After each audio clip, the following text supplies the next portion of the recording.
प्रस्तावना भारतवर्ष की पुण्य भूमि पर अनेक राजा हुए, अनेक महापुरुष हुए, किंतु मर्यादा का सर्वोच्च शिखर केवल एक ही नाम ने स्पर्श किया।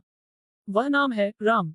राम केवल एक अवतार नहीं, राम मनुष्य के जीवन का सर्वोच्च आदर्श है। आइए हम उस पवित्र युग में प्रवेश करें।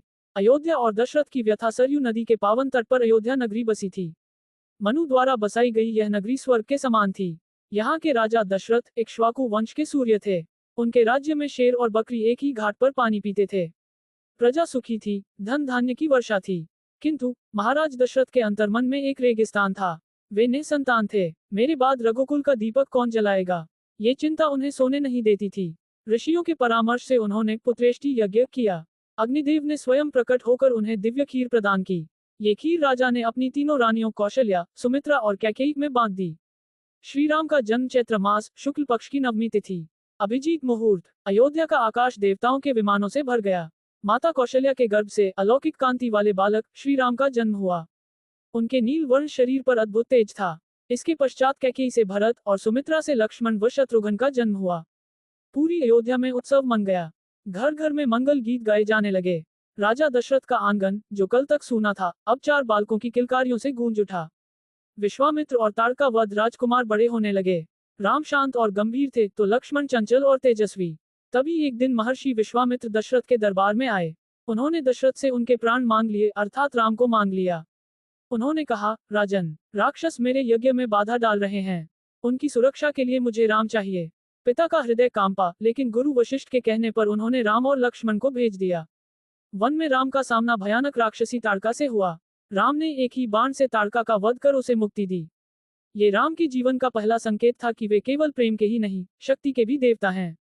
सीता स्वयंवर। उधर विदेहराज जनक की नगरी मिथिला में सीता स्वयंवर का आयोजन था।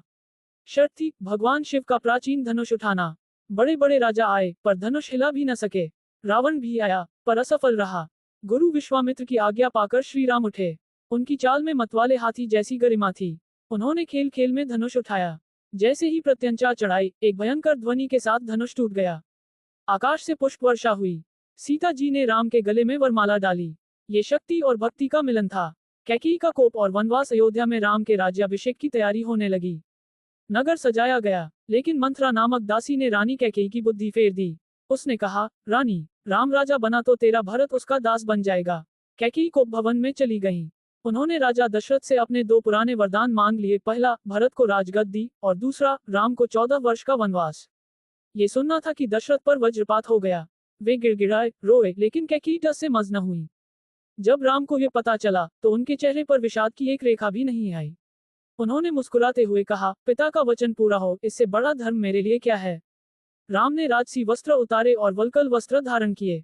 सीता ने कहा, मेरा स्वर्ग वही है जहां मेरे पति के चरण हैं। लक्ष्मण ने कहा, मैं आपकी सेवा के बिना जीवित नहीं रह सकता। तीनों वन की ओर चल पड़े। पीछे पीछे अयोध्या रोती रही, और महल में पुत्र वियोग में तड़पते हुए राजा दशरथ ने प्राण त्याग दिए। भरत मिलाप ननिहाल से लौटकर जब भरत को सब ज्ञात हुआ, तो उन्होंने माता कैकेयी का त्याग कर दिया। वे सेना लेकर राम को मनाने चित्रकूट पहुंचे। वहां भाइयों का मिलन हुआ, जिसे देखकर पत्थर भी पिघल गए। भरत ने राम के चरणों में गिरकर लौटने की विनती की, किंतु राम ने कहा, रघुकुल रीत सदा चली आई, प्राण जाए पर वचन न जाए। विवश होकर भरत राम की खड़ाऊं चरण पादुका अपने सिर पर रखकर अयोध्या ले आए और नंदीग्राम में तपस्वी की भांति रहकर राज्य संभालने लगे। पंचवटी और शूर्पणखा राम, सीता और लक्ष्मण दंडकारण्य के घने वनों में आगे बढ़े और नासिक के पास पंचवटी में कुटिया बनाकर रहने लगे। एक दिन रावण की बहन शूर्पणखा वहां आई। राम और लक्ष्मण के रूप पर मोहित होकर उसने विवाह का प्रस्ताव रखा। अपमानित होकर उसने सीता को खाने के लिए झपट्टा मारा। तभी लक्ष्मण ने अपनी तलवार से उसकी नाक काट दी। रोती हुई शूर्पणखा अपने भाई खरदूषण के पास गई। राम ने अकेले ही खरदूषण और उनकी 14,000 राक्षसों की सेना को यमलोक पहुंचा दिया। स्वर्ण मृग और सीता हरण विनाश का समय निकट था। शूर्पणखा लंकापति रावण के पास गई और उसे उकसाया। रावण ने मामा मारीच को स्वर्ण मृग, सोने का हिरण बनने को कहा। सीता जी उस अद्भुत मृग पर मोहित हो गईं। राम उसे पकड़ने वन में गए।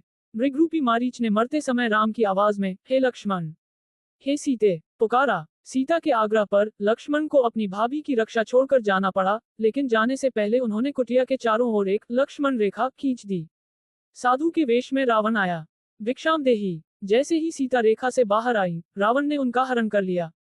गिद्धराज जटायु ने सीता को बचाने के लिए आकाश में रावण से युद्ध किया, अपने पंख कटवा लिए, लेकिन रावण को रोक न सके। रावण सीता को लंका ले गया और अशोक वाटिका में कैद कर दिया। राम का विलाप और शबरी लौटने पर राम को कुटिया खाली मिली।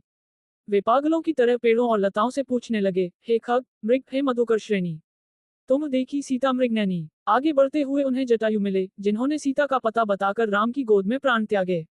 फिर राम शबरी के आश्रम पहुंचे। भीलनी शबरी ने प्रेमवश अपने चके हुए बेर राम को खिलाए। राम ने उस प्रेम को स्वीकार किया और जाति पाति के भेद को मिटा दिया। शबरी ने ही उन्हें सुग्रीव से मिलने की सलाह दी। सुग्रीव और हनुमान से मिलन ऋषिमुख पर्वत पर राम की भेंट हनुमान जी से हुई। हनुमान ने उन्हें सुग्रीव से मिलाया। सुग्रीव भी दुखी थे, उनके भाई बाली ने उनकी पत्नी और राज्य छीन लिया था। राम ने सुग्रीव को मित्र बनाया और बाली का वध करके सुग्रीव को उनका सम्मान लौटाया। वर्षा ऋतु बीतने पर वानर सेना सीता की खोज में निकली। दक्षिण दिशा में हनुमान, अंगद और जामवंत समुद्र तट पर पहुंचे। विशाल समुद्र सामने था। तब जामवंत ने हनुमान को उनकी खोई हुई शक्ति याद दिलाई। का चुप साधी रहा बलवाना। हनुमान की लंका यात्रा। जामवंत के वचन सुनकर हनुमान जी का शरीर पर्वताकार हो गया। जय श्री राम का उद्घोष कर वे समुद्र के ऊपर उड़ चले। सुरसा और सिन्हिका जैसी बाधाओं को पार कर वे लंका पहुंचे। वहां अशोक वाटिका में उन्होंने माता सीता को राक्षसनियों से घिरे देखा। सीता का कृश शरीर और आंखों में बहते आंसू देखकर हनुमान का हृदय भर आया। उन्होंने वृक्ष पर बैठकर राम की अंगूठी नीचे गिराई। सीता को विश्वास दिलाया, माता, रघुनंदन शीघ्र आएंगे। हनुमान ने भूख लगने का बहाना कर पूरी अशोक वाटिका उजाड़ दी। जब रावण के पुत्र अक्षय कुमार ने उन्हें रोकने का प्रयास किया तो उसका वध कर दिया। अंत में रावण के दरबार में अपनी पूंछ के आसन पर बैठकर हनुमान ने रावण को चेतावनी दी। रावण ने उनकी पूंछ में आग लगा दी। उसी आग से हनुमान ने पूरी सोने की लंका जलाकर राख कर दी और वापस राम के पास लौट आए। सेतु निर्माण। हनुमान से सीता का समाचार पाकर राम ने वानर सेना के साथ कूच किया। समुद्र ने रास्ता नहीं दिया तो राम ने अपना धनुष उठाया। भयभीत समुद्र देव प्रकट हुए और नल नील के द्वारा पुल बनाने का उपाय बताया। पत्थरों पर राम नाम लिखा गया और आश्चर्य, पत्थर पानी पर तैरने लगे। राम सेतु का निर्माण हुआ और सेना लंका पहुंच गई। महायुद्ध युद्ध आरंभ हुआ। ये धर्म और अधर्म का महासंग्राम था। मेघनाद ने शक्ति बाण मारकर लक्ष्मण को मूर्छित कर दिया। राम विलाप करने लगे, लक्ष्मण के बिना मैं अयोध्या कैसे लौटूंगा। तभी हनुमान संजीवनी बूटी का पूरा पहाड़ उठा लाए और लक्ष्मण के प्राण बचाए। कुंभकर्ण जैसा योद्धा राम के बाणों से वीरगति को प्राप्त हुआ। लक्ष्मण ने मेघनाद का वध किया। अंत में युद्ध भूमि में केवल 2 ही योद्धा शेष थे, राम और रावण। रावण वध। रावण अपने 10 सिरों और 20 भुजाओं के साथ काल की तरह लड़ रहा था। राम उसके सिर काटते पर वे पुनः जुड़ जाते। तब विभीषण ने रहस्य बताया, प्रभु, इसकी नाभि में अमृत है। श्री राम ने आग्नेयास्त्र का संधान किया। बाण सीधा रावण की नाभि में लगा और उसका अमृत सूख गया। फिर एक बाण से उसके 10 सिर काट गिराए। जय श्री राम के नाद से तीनों लोग गूंज उठे। धरती का भार उतर गया। अग्नि परीक्षा और वापसी। राम ने विभीषण का राज्याभिषेक किया। माता सीता को आदर सहित लाया गया। लोक मर्यादा के पालन हेतु सीता जी ने अग्नि परीक्षा दी और अग्नि देव ने स्वयं प्रकट होकर उनकी पवित्रता की साक्षी दी। पुष्पक विमान में बैठकर राम, सीता, लक्ष्मण, हनुमान और विभीषण अयोध्या लौटे। रामराज्य। उस दिन अयोध्या में अमावस्या की रात थी, लेकिन लोगों ने इतने घी के दिए जलाए कि रात भी दिन बन गई। यही दीपावली थी। श्री राम का राज्याभिषेक हुआ। रामराज्य की स्थापना हुई। एक ऐसा राज्य जहां न कोई दुखी था, न कोई दरिद्र, न काल मृत्यु होती थी, न कोई भय था। राम ने प्रजा को अपनी संतान की तरह पाला। उपसंहार। रामायण केवल राम की कहानी नहीं, ये हमारे जीवन का दर्पण है। ये हमें सिखाती है कि पिता की आज्ञा, भाई का प्रेम, पत्नी का त्याग और सेवक की भक्ति कैसी होनी चाहिए। जब तक इस धरती पर नदियां बहेंगी और पर्वत रहेंगे, तब तक श्री राम की यह पावन कथा जन जन को प्रेरणा देती रहेगी। कथावाचक हाथ जोड़कर बोले, बोलो सियावर रामचंद्र की जय। पवन सुत हनुमान की जय।